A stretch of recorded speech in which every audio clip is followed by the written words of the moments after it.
안녕하세요. 저는 이제 곧 40을 바라보고 있는 직장 여성입니다.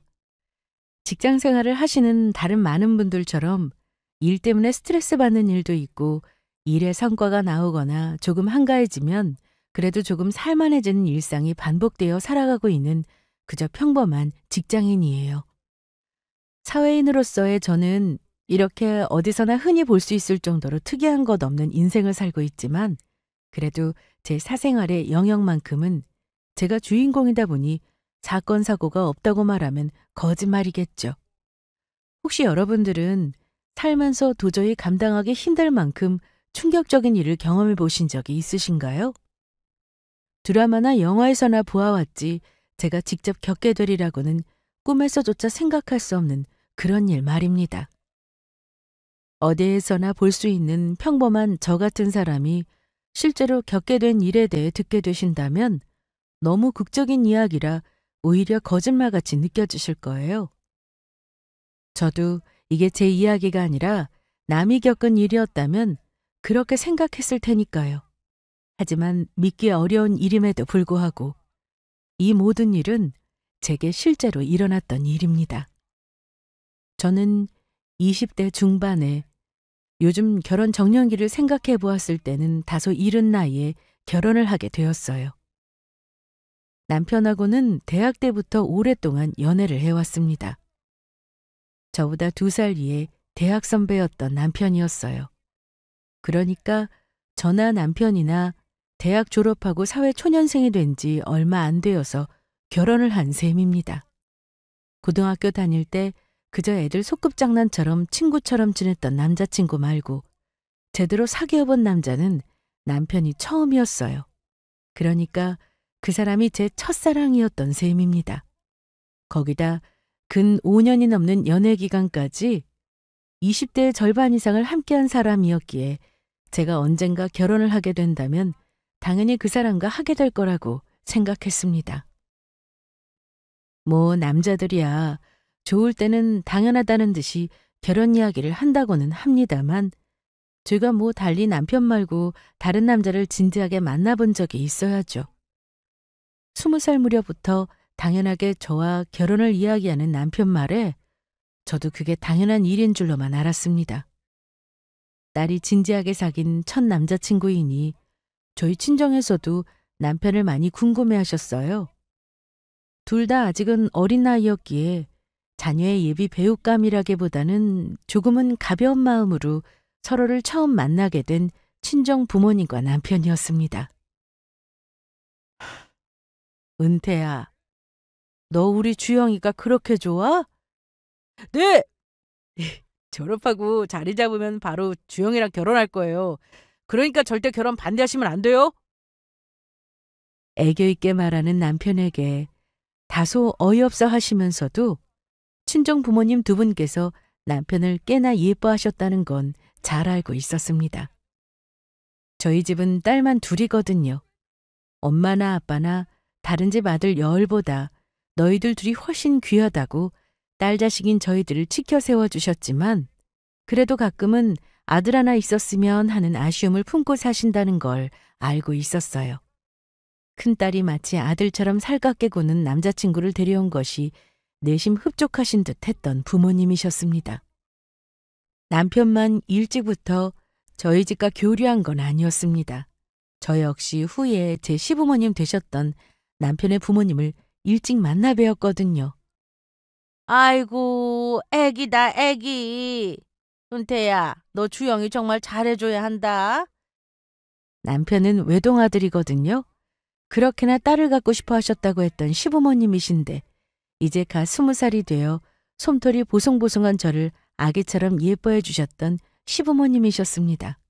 저는 저대로 처음 뵙는 남자친구의 부모님이라서 잔뜩 긴장을 하던 차에 혹여 실수라도 해서 미운 털이라도 박힐까 걱정하던 마음을 한 방에 날려주신 시부모님께 참 감사했습니다.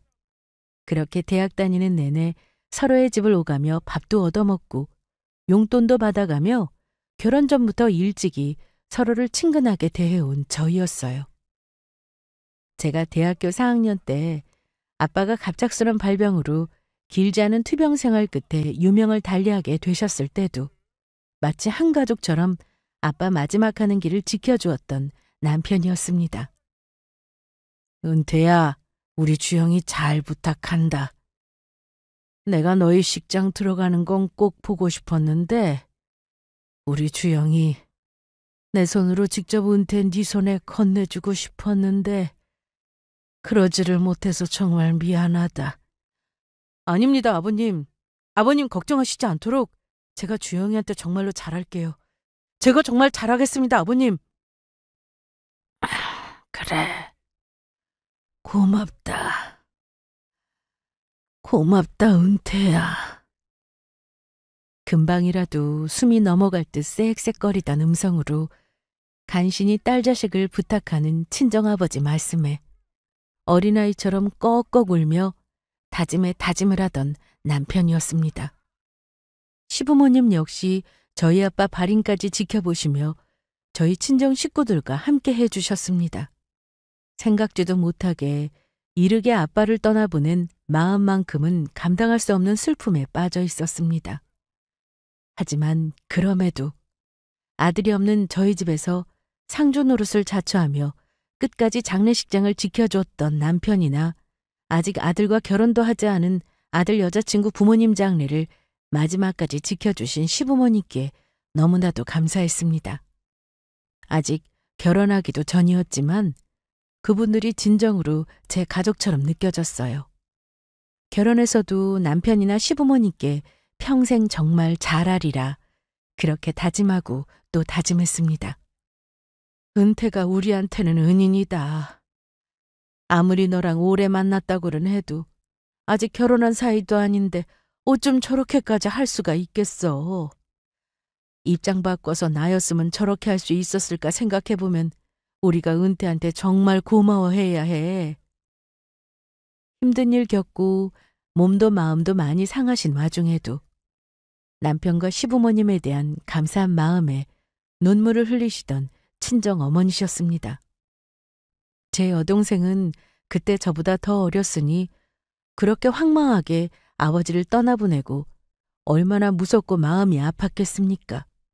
그런 제 동생까지 살뜰하게 챙겨주는 남편이었어요. 동생 역시 남편을 이미 하나뿐인 자기 형부라고 생각하고 있었습니다. 그러니 저희가 결혼하고 나서도 얼마나 집안끼리 사이가 좋았겠어요?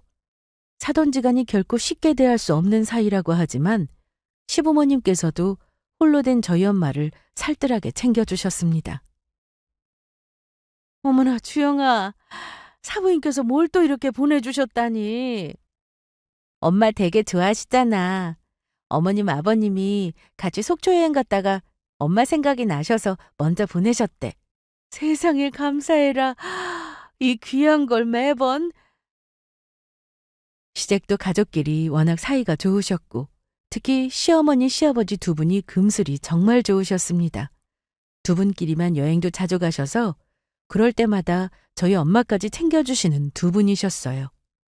저는 저한테 잘해주시는 것으로도 부족해 저희 엄마까지 이리 살뜰히 챙겨주시는 두 분께 항상 감사했습니다. 그 두 분은 벌써 결혼하신 지 30년이 넘으셨는데 어쩜 그렇게 금슬이 좋으시다니? 그런 두 분을 보며 부러워하시는 친정어머니셨어요. 저희 친정어머니도 친정아버지와 정말 사이가 좋으셨거든요. 그런 만큼 아버지가 떠나고 난 빈자리가 참 컸을 겁니다. 저나 동생이나 그런 엄마가 외로움 느끼지 마시라고 신경을 많이 쓰시기는 했지만 아무래도 자식하고 평생을 함께한 배우자가 같을 수는 없겠죠. 그럴 때마다 남편이나 시부모님께서 저희 엄마를 챙겨주시는 게 더욱 감사히 느껴졌습니다. 물론 저희 친정어머니 역시 그런 남편과 시댁 식구들께 참 잘하셨고요. 엄마는 평생 예술계에 종사하시면서 공연 관련 일을 해오셨어요. 그러다 보니 저희 식구들도 어려서부터 넘치도록 문화생활을 할 수 있었고 그 덕을 시댁에서도 많이 봤죠. 특히나 새로 올라오는 공연이 있을 때마다 꼭 저희 시부모님을 먼저 챙기시는 엄마셨습니다.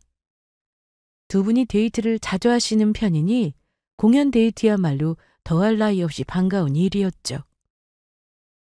세상에, 요즘 공연 표값이 한두 푼이 아닌데 매번 이렇게 귀한 표를 받아서 어떡하니? 주영아, 사부인께 감사하다고 꼭 전해드려. 어디 표값만 그렇게겠어? 요새는 돈이 있어도 이렇게 좋은 자리 구하기는 하늘의 별 따기라고 하던데. 젊은 사람들도 이렇게 좋은 자리 예매하지 못해서 안달이라던데 우리 같은 나이 먹은 사람이 사부인 아니었으면 어떻게 이렇게 좋은 자리에서 훌륭한 공연을 볼 수 있겠어? 저희 친정어머니가 보내주신 공연표에 아이처럼 좋아하시는 시부모님을 볼 때면 저 역시 어깨가 으쓱해졌습니다. 이렇듯 양가 어르신들이 서로 돈독하게 잘 지내고 계시니 이보다 더 흡족할 수가 없었어요. 처음에 제가 이렇게 일찍 결혼한다고 할 때 친구들이 아쉬워했던 게 생각났습니다. 우리야 너나 은퇴 선배의 역사를 아니까 네가 일찍 결혼한다는 마음을 이해하지 못할 건 아니지만 그래도 우리 아직 20대 중반밖에 안 됐는데 네가 너무 일찍 유부녀 된다고 하니까 기분이 좀 이상해. 아무래도 우리가 좀 빠르기는 하지? 그래도 오빠하고 결혼하면 나중에라도 아쉽거나 후회하는 마음이 생길 것 같지는 않아서. 이미 제게는 가족인 사람이었는데 결혼이야 그런 저희를 법적으로 묶어주는 수단일 뿐 어차피 그 당시에도 제게는 남편이 유일한 사람이었어요. 거기다 남편과 결혼하게 되면 저나 저희 식구들에게도 따뜻한 마음을 나눠주신 시부모님과 한 식구가 될 수 있는데 더할 나위 없는 일이라고 생각했습니다. 이르게 결정했던 결혼은 역시 잘한 일이었다며 결혼 생활 내내 행복하게 지냈습니다. 다만 여기서 한 가지 더 바라는 바가 있다면 남편과 저 닮은 저희 사랑의 결실이 하루빨리 찾아와 주길 바라는 마음이었어요. 결혼한 지 5년차가 다 되어갈 무렵에도 아직 저에게는 아이 소식이 없었거든요. 저나 남편이나 아직 나이도 젊고 건강했으니 다른 걱정은 하지 않았지만 그래도 여러 번 해를 넘겼는데도 아이 소식이 들려오지 않아 괜시리 초조한 마음이 들기 시작했습니다. 저와 남편이 결혼할 때만 하더라도 저희만큼 일찍 결혼하는 친구들이나 지인들이 없었는데 30이 가까워오니 이제 슬슬 결혼하는 친구들도 하나둘씩 생기기 시작했습니다. 그 중에서는 결혼하자마자 일찍 아이가 생긴 커플들도 있었고 아예 혼전 임신으로 결혼한 커플들도 있었어요. 시작은 우리가 훨씬 먼저 했는데 벌써 엄마 아빠가 된 지인들을 보니 괜히 조급한 마음이 더 드는 것 같더라고요. 그런 저를 안심시켜준 사람도 시어머니셨습니다. 주영아, 대체 걱정할 게 뭐야? 너희 두 사람 아직 젊고 건강하고 아이야 언제든 가질 수 있는걸? 그리고 이왕 너 일찍 결혼한 김에 신혼생활 좀 길게 즐긴다고 생각해도 나쁘지 않지. 물론 아이가 태어나면 그보다 더 큰 기쁨이 없겠지만 내가 엄마로 살다 보니 아이 키우는 일이 결코 쉽지만은 않은 일이거든. 나중에 되면 오히려 지금 이때가 좋았다면서 그리워하게 될걸? 그러니까 너무 초조하게 생각하지 말고 지금 이 시간을 즐겁게 보내려고 노력해봐. 응? 정작 저희 친정어머니는 저희 결혼이 5년차를 넘어가자 은근슬쩍 손자 욕심을 비추고 계셨어요. 저도 아이를 바라지 않는 게 아닌데. 물론 저희 친정어머니가 저 스트레스 주려고 그러신 건 아니었지만 그럼에도 예민해져 있는 제게는 그것도 압박이 되던 차였습니다. 그런데 오히려 친정어머니보다 시어머니가 아이보다 더 저를 배려해 주시는 말씀을 해 주시자 감사한 마음에 그만 왈칵 눈물이 났습니다. 때로는 저희 친정엄마보다도 더 제 엄마같이 느껴지는 시어머니셨어요. 그 말씀 때문인지 결혼 7년 차를 넘겨 이제 남편도 저도 30대에 접어들었음에도 쉽게 아이는 찾아오지 않았지만 예전만큼의 불안한 마음은 들지 않았습니다. 사실 그 즈음에는 저희 아기 문제보다 더 심각한 일이 있었습니다. 시어머니와 시아버지께서 별거를 시작하게 되셨거든요. 저희 친정 부모님만큼이나 금슬이 좋은 분들을 곁에서 지켜보는 게 처음이었기 때문에 그 소식은 제게도 충격적일 수밖에 없었습니다. 차마 두 분에게 상처가 될까 시원하게 묻지도 못하고 그저 안타까움에 발만 동동 굴렀어요. 여보, 아버님, 어머님 혹시 무슨 일 있으셨던 건지 당신은 알아? 글쎄, 나도 답답해 죽겠어. 두 분 다 별일은 없다고 말씀하시는데 도대체 왜 별것까지 하시는 건지 이유라도 속 시원히 말씀해 주시면 어떻게 조율이라도 해보려고 노력을 할 텐데 그저 본인들은 대화라 잘 해결하시고 상황을 받아들이셨다고만 하니 뭘 어떻게 해야 할지도 모르겠어. 시부모님의 별거 소식은 저희 친정에서도 충격적으로 받아들였습니다. 세상에, 도대체 왜? 두 분한테 무슨 일이 있으셨길래 그 사이 좋으시던 두 분이 별거라니. 그러니까. 그래서 요새 정말 심란해 죽겠어. 두 분 다 괜찮다고는 하시는데 왠지 표정도 더 안 좋아지신 것 같고. 기분 탓인지 모르겠지만 그게 어떻게 기분 탓이겠어. 아무리 본인들끼리 정리를 잘하셨다고는 하지만 30년 넘게 그렇게 인꼬부부로 사이좋게 지내오신 분들이 떨어져 지내게 되셨는데 괜찮으면 그게 더 이상한 거지. 하여튼 주영이 너도 마음이 많이 쓰이겠다. 어쩔 수 없지 뭐.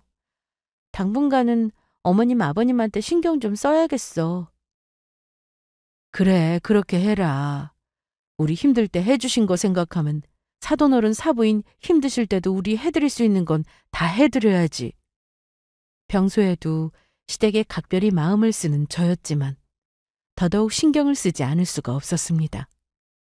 가급적이면 두 분이 홀로 계시는 일이 없도록 저는 시어머니를, 남편은 시아버지를 맡아 주말에 함께 시간을 보내는 일도 잦았습니다. 그러면서 두 분 별거의 원인에 대해서도 알아내고 싶었지만 끝내 그건 알 수 없었어요. 그렇게 두어 달쯤 지냈을까. 결국엔 저희들도 시부모님 의사를 존중할 수밖에 없었습니다.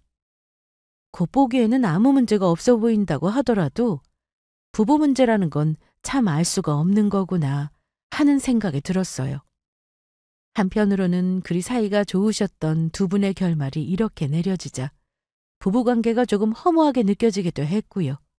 그래서 괜히 울적해진 마음에 남편에게 말했습니다. 여보, 당신은 혹시나 나랑 더는 같이 지내고 싶지 않아지면 그냥 솔직하게 말해줬으면 좋겠어. 갑자기 뜬금없이 무슨 소리야? 왜? 우리 엄마 아빠 저렇게 갈라서신 거 보니까 괜한 생각이 들어? 좀 그러네. 아무래도 생각이 많아질 수밖에 없지. 물론 두 분 선택은 존중하지만 그래도 쓸쓸한 마음이 드는 건 어쩔 수 없는 것 같아. 하지만 그래도 마음이 변했는데도 상대방을 기만하고 아무렇지 않은 척 하는 것보다는 솔직하게 얘기해주는 게 맞는 것 같아. 나도 그럴 테니까 당신도 그랬으면 좋겠어. 와, 너 마음 식으면 나 바로 버리려고? 나 진짜 서운하다. 농담조로 말하는 남편이었으나 사실 누군가 마음이 변하게 된다면 제 쪽은 아니라고 생각했거든요. 저한테 남편은 단순히 배우자를 넘어서 은인과 같은 사람이기도 했으니까요. 물론 지금이야 다른 사람에 대한 생각조차 할 수 없을 정도로 제 세상에 남편뿐이었습니다만 사람 사는 일은 장담할 수가 없다고 하지 않습니까? 혹여 우리에게 뭔가 사건이 생겨 지금과는 달리 멀어지게 된다고 할지라도 그 시절 저희 친정아버지 떠나셨을 때 저와 저희 친정 식구들에게 남편이 해주었던 모든 일들을 떠올리면 그래도 평생 남편을 미워할 수는 없으리라 생각했습니다. 제 쪽에서 주로 시어머니를 맡아왔기 때문에 벌써 시아버지 얼굴을 뵙지 못한 지도 꽤 시간이 지나 있었습니다. 안부가 궁금하기도 하고 또 걱정스럽기도 해서 오랜만에 시아버지께 전화를 드렸어요. 그래, 주영아. 네가 요즘 우리 때문에 고생이 많지? 고생이라니요. 그런 말씀 마세요, 아버님. 식사는 잘 챙겨 드시고 계세요? 아무래도 평생 아내와 함께 살다가 그 연세에 혼자 지내시게 되니 그 문제가 가장 걱정이더라고요. 그렇게 염려에 가득한 제 말에 잠깐 말씀이 없으신 시아버지셨습니다. 그렇게 한동안 침묵이 이어졌어요. 차마 저희에게 말씀은 못하셨다 하더라도 시아버지께서도 그동안의 시간이 결코 쉽지 않으셨겠죠. 그렇게 시아버지께서 마음을 추스르길 기다리고 있는데 무겁게 가라앉은 목소리로 시아버지께서 제게 말씀하셨습니다. 주영아, 미안하다. 왜 자꾸 저한테 미안하다고 그러세요? 그러실 거 없어요. 아니야. 우리가 너한테 너무 잘못하고 있는 것 같아. 목소리에 물기마저 어린 시아버님 말씀을 듣고 있자니 저까지 마음이 아파졌습니다. 대체 저한테 이렇게까지 미안할 일이 뭐가 있다고 그동안 저나 저희 친정 식구들한테 그렇게 잘해주신 시아버지신데 시어머니와 별거를 시작했다고 이렇게까지 죄송스러워 하시는 게 속상했습니다. 아버님, 저는 정말로 아버님, 어머님 의사 존중해요. 그러니까 저한테 너무 미안해하지 마시고 그저 아버님 행복만 생각하세요. 고작 이 정도의 위로의 말씀밖에 전할 수 없는 제 말주변이 원망스러울 지경이었습니다. 오랜만에 듣는 시아버지 목소리인데 너무나 침울하게 느껴져서 안쓰러웠어요. 주말마다 시부모님 한 분씩 맡아 시간을 보내고 있으니 자연스레 휴일은 줄어들 수밖에 없었습니다. 저나 남편이나 직장 생활을 하는 사람이잖아요. 게다가 시아버지께서 시댁에서 나와 따로 집을 구하셔서 시아버지 새 집을 왔다 갔다 하는 것만으로도 남편에게 시간이 많이 소요될 터였습니다. 결국 그런 저희를 시어머니께서 먼저 말리셨어요. 아이고, 둘 다 이만하면 됐어. 우리 너희 없으면 아무것도 못하는 어린애들 아니야. 특히나 주영이 너 쉴 수 있는 시간은 주말 이틀뿐인데 이걸 죄다 내 옆에서 쓰면 내가 미안해서 네 얼굴을 어떻게 봐. 아니에요. 괜찮아요, 어머님. 저 어머님이랑 있는 거 좋아요.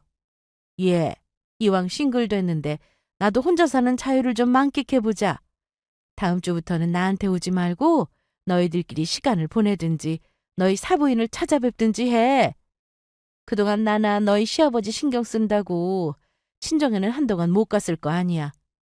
나도 참 이 나이 먹어 혼자 된다고 자식들 손이나 빌리고 사부인 뵙기가 참 남사스럽다. 무슨 그런 말씀을 다 하세요. 너희들이 괜찮아도 나는 안 그렇다고. 그러니까 시험이 더 망신시키기 싫으면 내 말대로 해. 알았지? 그렇게까지 말씀하시는데 계속해서 옆에 붙어있는 것도 민폐다 싶었습니다. 그 말을 듣고 함께 집으로 가는 도중에 남편이 말했어요. 그래, 엄마 말씀대로 우리 부모님 신경 쓴다고 한동안 장모님께 너무 소홀했잖아. 엄마가 먼저 말 꺼내주셔서 다행이지. 나도 장모님한테 너무 죄송스러웠어. 그렇지 않아도 내가 당신이랑 장모님 둘이서 여행 다녀오도록 세팅을 다 해놨거든. 그게 무슨 소리야? 너한테는 아무 말도 안 했잖아. 그러니까 깜짝 여행이지. 우리 결혼하고 나서 양가 다 같이 여행 가거나 아니면 우리 둘이서 장모님이랑 여행한 적은 있어도 결혼 후에 당신이랑 장모님 둘만 여행 간 적은 없었잖아. 그러고 보니 결혼 전에 마지막으로 엄마와의 여행을 한 이후로는 친정어머니와 단둘이 여행을 간 적은 없었습니다. 그런 것까지 생각하고 있었어? 하나 있는 사위인데 당연히 내가 그런 생각을 해야지. 아니면 누가 하겠어? 고마워, 여보. 진짜 딸 자식보다 사이가 훨씬 낫다. 무슨, 당신이 우리 집에 해준 거 생각하면 이런 거야 아무것도 아니야.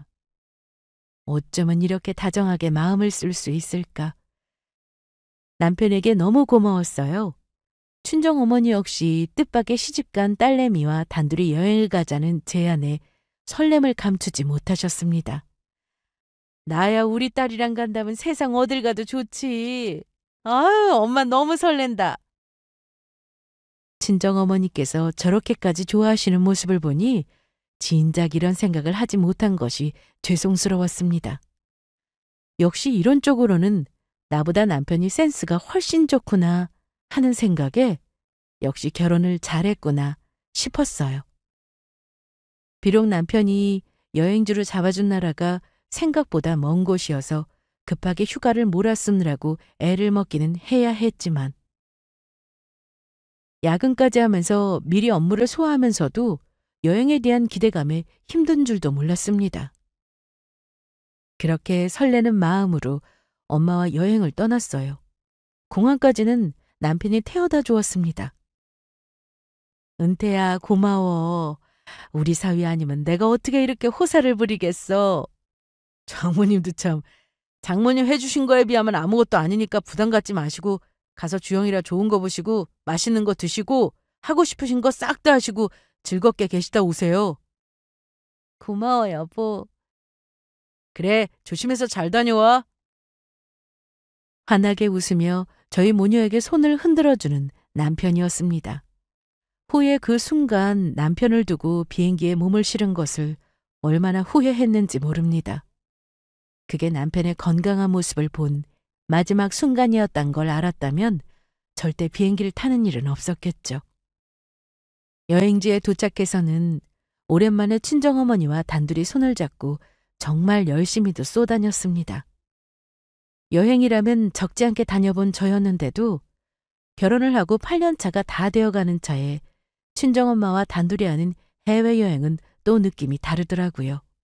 어릴 적에는 엄마 아빠랑 같이 여행 가서 싸우는 일도 많았는데 지금에 와서는 1분 1초 지나는 게 너무 아쉬워서 싸울 생각 같은 건 하지도 못했습니다. 그건 제가 살면서 해온 여행 중에 단연 손에 꼽을 정도로 즐거운 여행이었어요. 이런 즐거운 시간을 저희 모녀에게 선사해준 남편에게 다시금 고마웠습니다.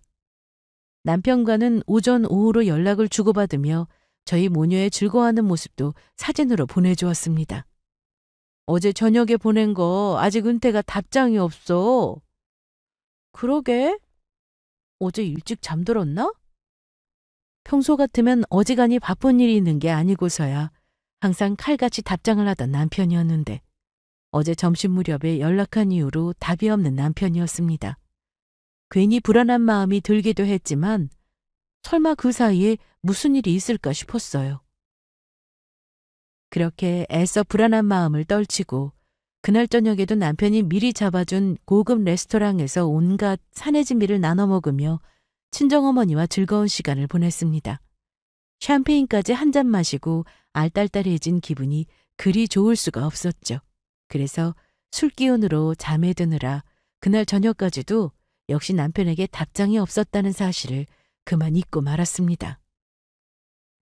다음 날 아침이 되어서야 남편이 지나치게 오랫동안 연락이 없다는 생각에 순간 불안한 기분이 엄습했습니다. 여러 번 남편과 통화를 시도해 보았는데도 연결이 되지 않아 이번에는 시어머니 쪽으로 전화를 걸었어요. 왜? 은퇴 아직도 연락이 안 돼? 문자에 답장도 없고 전화도 안 받고 무슨 일이지? 그러게. 은퇴가 이럴 사람이 아닌데 일이 많이 바쁜가? 시어머니까지도 연락이 닿지 않자 제 불안감은 더더욱 커졌습니다. 그렇게 연속해서 5번째 전화를 걸었을 때 간신히 통화가 연결되었어요. 어머님 많이 바쁘셨어요? 혹시 은태 씨 지금 연락되세요? 드디어 연락이 되었다는 반가움에 그만 쏜살같이 제 할 말을 다다닥 내뱉은 저였습니다. 그런데 그런 제 말에 대꾸는 않고 울먹이시는 시어머니셨어요. 주영아, 주영아. 어머니, 무슨 일이세요? 왜 그러세요? 주영아, 어떡해. 어떡하면 좋아. 어머니 진정 좀 하시고요. 대체 무슨 일이에요? 네? 불안한 마음은 이내 공포가 되어 심장을 터뜨릴 듯 세차게 두드리기 시작했습니다. 간신히 정신을 차리신 듯 말을 이으신 시어머니 말에 저는 그만 그 자리에서 주저앉고 말았습니다. 은태가 사고가 났어.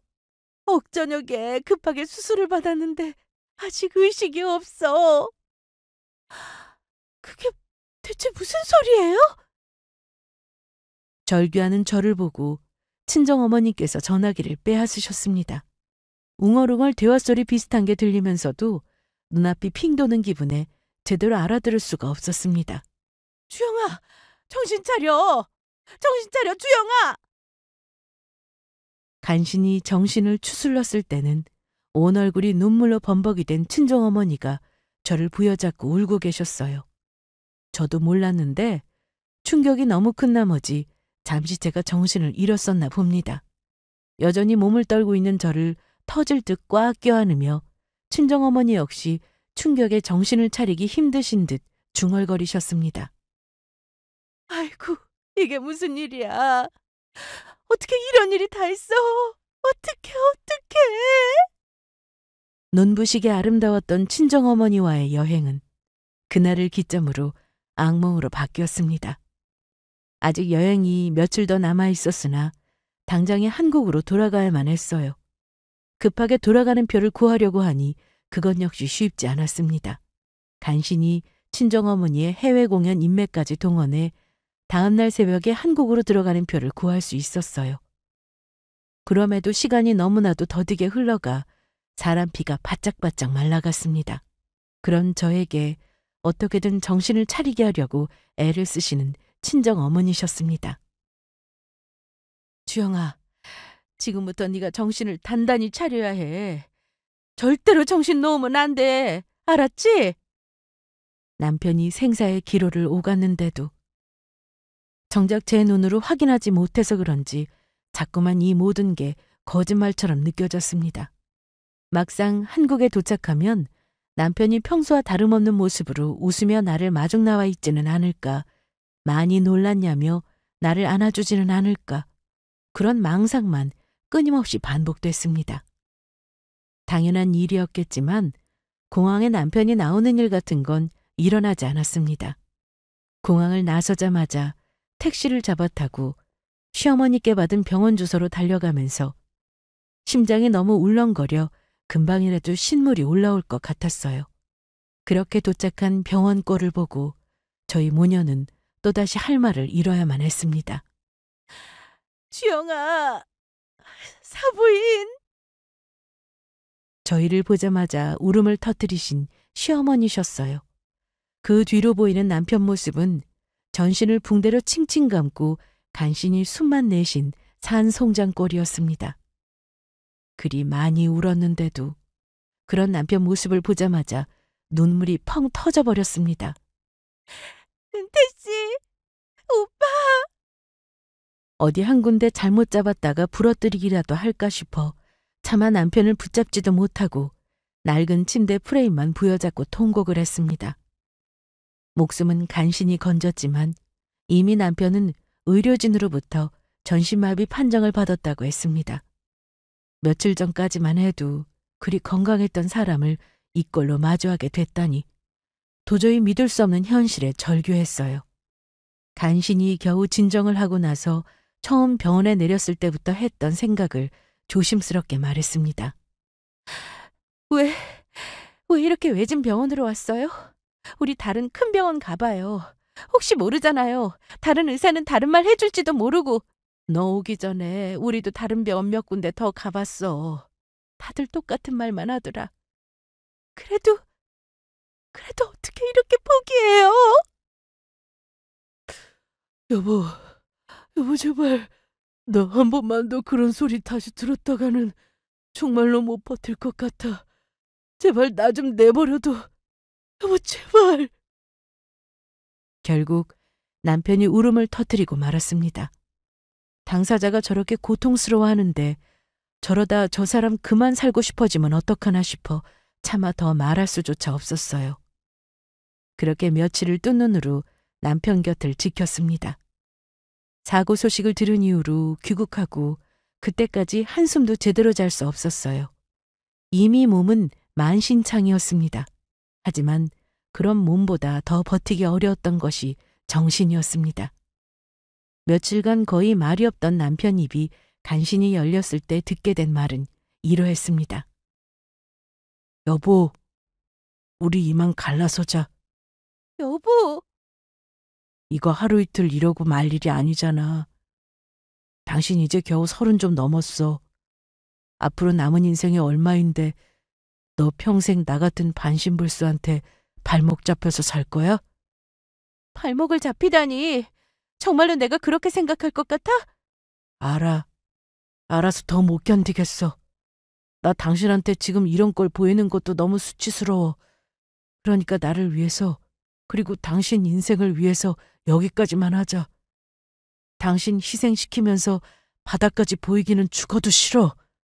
더는 대화가 될 것 같지 않아 병실문을 박차고 나왔습니다. 저 사람도 오죽 힘들어서 저런 말을 할까 싶으면서도 어떻게 사고 난 지 얼마나 됐다고 이혼 소리가 나오나 싶어 야속한 마음까지 어쩔 수는 없었습니다. 그런 제 곁에서 제 어깨를 토닥이시는 시어머니셨어요. 주영아, 지금이야 받아들이기 힘들겠지만 나도 그게 답이지 싶다. 어머니까지 정말 왜 이러세요? 나야 내 새끼니 평생 품고 가야겠지만 너는 네 인생이 있잖아. 내가 정리해보니 당장 마련할 수 있는 게 1억 정도더구나. 물론 고작 돈 가지고 네 상심한 마음을 어떻게 보상하겠냐마는 그래도 새 출발에는 도움이 될 거야. 주영아, 은퇴 때문에 네 인생까지 잃지 말고 더 고생 말고 그만 이혼하자꾸나. 응? 안 돼요. 싫어요. 저 사람 몸 불편해졌다고 저보고 남편을 버리라는 말씀이세요? 저 그렇게는 못 살아요. 저 이혼 절대로 안 해요. 가뜩이나 심신이 정상이 아닌데 온몸에 물이 다 빠져나갈 정도로 오열하고 나자 기절하는 줄도 모르고 쓰러졌습니다. 간신히 정신을 차렸을 때 저를 안쓰럽게 바라보는 남편이 보였어요. 남편이 제게 말했습니다. 당신이 이러고 있는 거 엄마가 도저히 못 보겠다더라. 간병이 보통 일이 아닌데 당신 여기 오고 사흘 동안 눈도 제대로 못 붙였잖아. 일단 정신부터 추스르자. 어머니가 당신 친정에서 1달 정도 쉬다 오라고 하시네. 나도 지금은 그 편이 좋을 것 같아. 여보, 제발 그러지 마. 일단 진정을 좀 하자고. 그러고 다시 얘기해. 어? 그렇게 남편과 시어머니에게 등 떠밀려 마지못해 친정으로 돌아왔습니다. 녹초가 되어 돌아온 저를 보고 친정어머니가 불안감을 감추지 못하셨어요. 주영아, 이게 내 노파심이었으면 좋겠는데 내가 아무래도 불안해서 견딜 수가 없어. 왜? 왜 그러는데 엄마? 너 지금 쉬어야 하는데, 쉬게 해줘야 하는데 내가 정말 미쳤나 보다. 우리 한국에 들어온 후로 매일 밤 꿈에 네 아버지가 나와. 우리 주영이 어떡하냐며 당장 시댁으로 보내야 한다며 눈물을 펑펑 쏟는데 내가 속이 시끄러워서 견딜 수가 없어. 아무래도 너무 수상해. 일단 한번 가보자. 어? 도무지 상식적으로 이해할 수 없는 말이었으나 저 역시 심신이 지칠 대로 지친 상태가 상식적으로 사고를 할 수가 없었습니다. 다른 것도 아니고 돌아가시고 꿈에도 잘 안 나타난다며 친정아버지를 야속해 하시던 친정어머니 꿈에 아버지가 나타나 우셨다뇨. 최근 하도 험한 일만 당하다 보니 쉬이 넘어갈 수가 없었습니다. 결국 그날 밤 엄마 손을 부여잡고 시댁으로 향했습니다. 시댁으로 가는 내내 심장이 튀어나올 것만 같은 기분이었습니다. 뭔지는 알 수 없지만 분명 뭔가가 일어날 것만 같은 기분에 가슴이 울렁였어요. 그렇게 시댁 앞에 도착했습니다. 저희 시댁이 단독주택이거든요. 현관 잠금 장치에 비밀번호만 불면 전면창이 보였습니다. 시아버지도 별거에 떠나시고 남편과 시어머니도 병원에 있으니 분명 불이 꺼져 있어야 하는데 집안이 훤히 비쳐 보였어요. 저게 무슨... 제 눈으로 보고 있으면서도 제 눈을 의심할 수밖에 없었습니다. 오전까지 오래된 변두리 병원에서 온몸을 옴짝달싹 못하고 무기력하게 누워있던 남편이 전면 창문 안에서 요요히 돌아다니고 있었습니다. 죄 지은 것 하나 없이 거기에 제가 있다는 걸 들킬 것만 같아 당장이라도 집 안으로 쳐들어갈 기세인 친정어머니를 붙들고 시댁을 정신없이 빠져나왔습니다. 어떻게 이런 일이 있을 수가 있어? 어떻게 사람을 이렇게 속이고? 친정어머니 역시 믿을 수 없는 광경에 숨을 헐떡이며 간신히 내뱉으셨습니다. 분노하시는 엄마 모습을 보면서 차마 믿고 싶지 않았던 그 모습이 현실임을 받아들이지 않을 수가 없었어요. 그렇게 길바닥에 주저앉아 엄마와 함께 애가 끊어질 듯 눈물을 터뜨렸습니다. 어떻게 이래? 사람이 어떻게 이래? 내가 그 사람 잘못됐다는 소식 듣고 어떤 기분이었는데 어떻게 나한테? 그래놓고 어떻게 감히 이혼을 얘기해? 어떻게? 도대체 어떻게 생겨먹은 인간이 이혼하고 싶다는 이유만으로 배우자를 전신마비라 속일 수가 있습니까? 저 자신보다 더 소중하게 생각한 사람이었어요. 온 세상이 제게 등을 돌려도 그 사람만은 마지막까지 제 곁에 머무르리라는 걸 의심해 본 적이 없었습니다. 시어머니 역시 제게는 가족이었는데 이건 시어머니 조력이 없이는 애초에 불가능한 일이었습니다. 세상 그 누구보다 저를 아끼는 얼굴을 하고 어떻게 이런 천인공노할 일을 벌일 수가 있어요? 그 길로 흥신소를 찾았습니다. 제가 이미 사실을 알았으리라고는 상상조차 하지 않았던지 친정에 저를 보내놓고 아주 살판이 난 남편과 시어머니였습니다.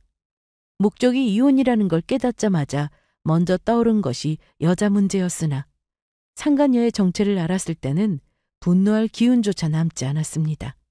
그 여자는 시어머니의 절친한 지인의 딸이었어요. 케이블 방송국에서 기간제 아나운서로 일하고 있어 아는 사람에게는 제법 얼굴이 알려져 있는 사람이기도 했습니다. 저를 포함한 자리에서 함께 식사를 한 적도 있었습니다. 그 자리에서 저더러 언니 하며 애교 있게 들러붙던 그 여자를 생각하니 저들끼리는 이미 저 모르게 서로 가족처럼 지내고 있을 모습이 저절로 그려졌습니다. 그러니 이 믿기지 않은 황당한 짓거리를 벌인 것이 저 상간녀라는 여자가 본인 노출을 꾹꾹 꺼린 나머지 저를 자연스럽게 이혼시키기 위해 벌어진 일이라는 겁니다. 아무리 믿을 사람 하나 없다고 해도 어떻게 은퇴가, 어떻게 사부인이 이럴 수가 있어? 아니, 이제 사부인도 아니지. 그럼 금수 같은 것들 어떻게 네 곁에 붙여둬? 그 소름 끼치는 인간들을 어떻게 네 곁에 둘 수가 있어? 남편과 시댁에 대한 사랑이 깊었던 만큼 배신감은 걷잡을 수 없어 커져갔습니다. 차라리 솔직하게 말하고 이혼해달라 부탁했더라면 이 정도까지의 배신감을 느끼지는 않았을 것 같아요. 하지만 이건 부부간의 문제를 넘어 범죄의 영역이 아닙니까? 이건 부부간의 의리를 넘어 인간이 인간으로서 절대 해서는 안 될 마지막 선을 넘은 거였습니다. 남편과 시모는 물론이거니와 이 사태를 이야기한 상간녀 역시 결코 용서할 수 없었습니다. 제가 병원을 찾을 때만 침대를 지키고 있는 남편을 보며 차마 인정하기 싫었던 마음을 정리할 수 있었습니다. 여전히 전신마비 행세를 하고 있는 놈을 보며 내가 영원이라고 생각했던 것이 환상에 불과했던 것은 아닐까 하는 생각을 했어요. 드디어 모든 준비가 끝나던 날, 모아온 모든 자료를 대중에게 공개했습니다. 가장 먼저 자료를 터뜨린 건 상간녀가 다니고 있던 케이블 방송국 게시판이었습니다. 남편과 그 여자 얼굴이 모두 훤히 드러난 부정할 수 없는 불륜의 증거 사진과 함께 반신불수 행세를 하며 드러누워 있는 놈 사진까지 들어있는 게시물이었습니다. 더불어 가장 최근 집구석에서 자유롭게 돌아다니는 놈 동영상은 정점을 찍었죠. 게시물은 금방 삭제되었으나 이미 게시글을 부지런히 퍼다나른 바람에 사건은 일파만파 커져만 갔습니다. 동시에 이혼 소송과 상간녀 소송 역시 함께 시작되었습니다. 사기죄도 예외가 될 수 없었죠. 희대의 엽기적인 사건에 순식간에 인터넷이 뜨겁게 달아올랐습니다. 이미 얼굴이 팔린 상간녀는 말할 것도 없고 남편 역시 신상 털리는 건 몇 시간도 채 걸리지 않았습니다. 한껏 마음을 놓고 있다 불시에 당한 봉변에 남편과 시어머니가 친정으로 곧장 달려왔더군요.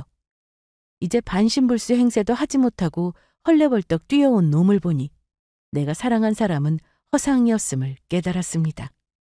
지금 내 앞에 있는 인간은 그래도 한때 부인이었던 저를 길가의 돌멩이만도 못한 존재로 만든 찢어 죽여도 성에 차지 않을 배신자일 뿐이었어요.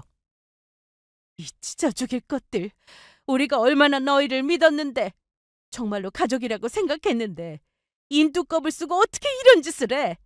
어떻게 사람을 이렇게 등신천지로 만들 수가 있어? 쫓아온 시모와 남편이 미처 사죄의 말을 시작하기도 전에 닥치는 대로 그것들을 쥐어패기 시작한 친정어머니셨습니다. 그런 어머니를 말릴 생각 같은 건 들지도 않았습니다. 저는 증거자료를 준비하면서 소송을 준비하면서 그것들을 사회적으로 죽이고 또 죽였습니다. 하지만 저희 엄마 억하심정은 아직 풀리지도 않으셨을 테니까요. 저렇게나마 가슴에 맺힌 것을 조금이나마 풀 수 있다고 하면 얼마든지 때리도록 둘 생각이었습니다. 아유, 사부인 그만하세요. 저희가 정말 죽을 죄를 지었습니다. 저희가 잘못했어요. 고작 이거 맞고 아파? 내 딸은 심장을 죽여놓고 겨우 이걸로 아프냐고? 여보, 내가 정말 잘못했어. 내가 정말 차마 당신한테 입을 뗄 수가 없어서 이런 짓까지 벌여서 내가 정말 잘못했어. 내가 정말 죽일 놈이야. 죽일 짓일 걸 알았으면 차라리 그냥 죽지 그랬어? 어설픈 반신불수 행세 말고 그냥 콱 죽어버렸으면 좋았을 텐데.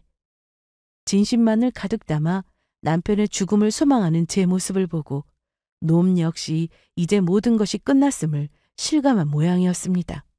여전히 울부짖는 제 어미를 데리고 비척비척 사라져가는 놈의 뒷모습을 바라보며 우리의 인연은 이것으로 끝이라는 것을 직감했습니다.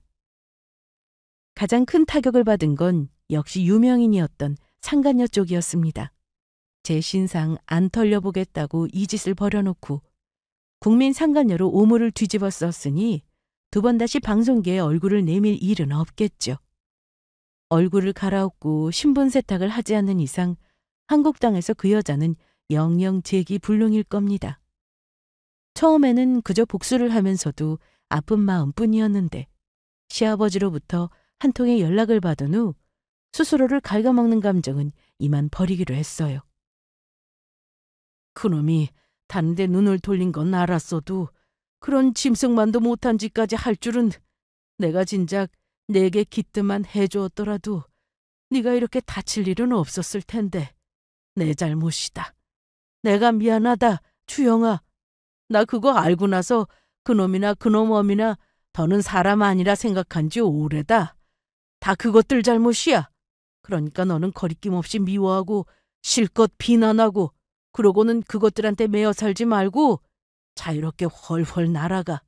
너는 그럴 자격이 있어. 너무 많이 아파하지 말고 제발 행복해져라, 주영아. 그러니 애초에 그 둘의 부정을 알고 별거를 하셨던 시아버지셨습니다.